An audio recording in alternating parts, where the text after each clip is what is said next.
with Mr. and Mrs. Rexford G.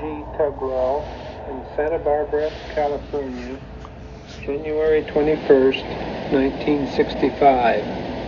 The interviewer is Richard K. Dowd. I'd like for you to just sort of review a little bit about what happened just prior to your association with the government, and tell me something about how you managed to get into this agricultural department thing and why. Well, I might say in the beginning that all of this material will be found in the Columbia University Oral History Project.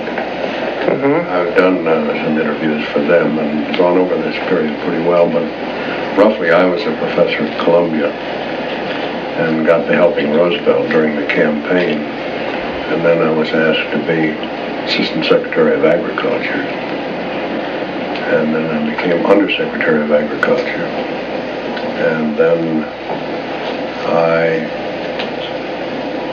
conceived the idea of the Resettlement Administration, and Roosevelt set it up by executive order, and we operated with emergency funds.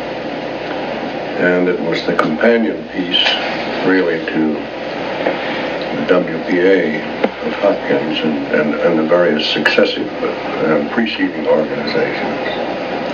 And we operated in the rural areas. And what we had in mind was largely the rehabilitation of poor farmers, but we had a great many jobs to do which were of a relief sort, because we not only had the emergency of the Depression, but we had while this was going on, two very serious years of drought, which created what was called then the Dust Bowl, and blew away a lot of soil in the West, which had come into use unwisely during the war, and left the people really stranded, and they began to drift away. And then the drought in 34 started all this, but the drought in 36 completed it. And this was so extensive that the people simply couldn't all leave. It would have taken all the people in Oklahoma, North and South Dakota, part of Nebraska and Colorado. So we had millions of them, of course, on relief on account of the drought. And this was quite aside from our problem of rehabilitation and resettlement. And because this was so dramatic, and because it meant misery and tragedy for so many people, so many families,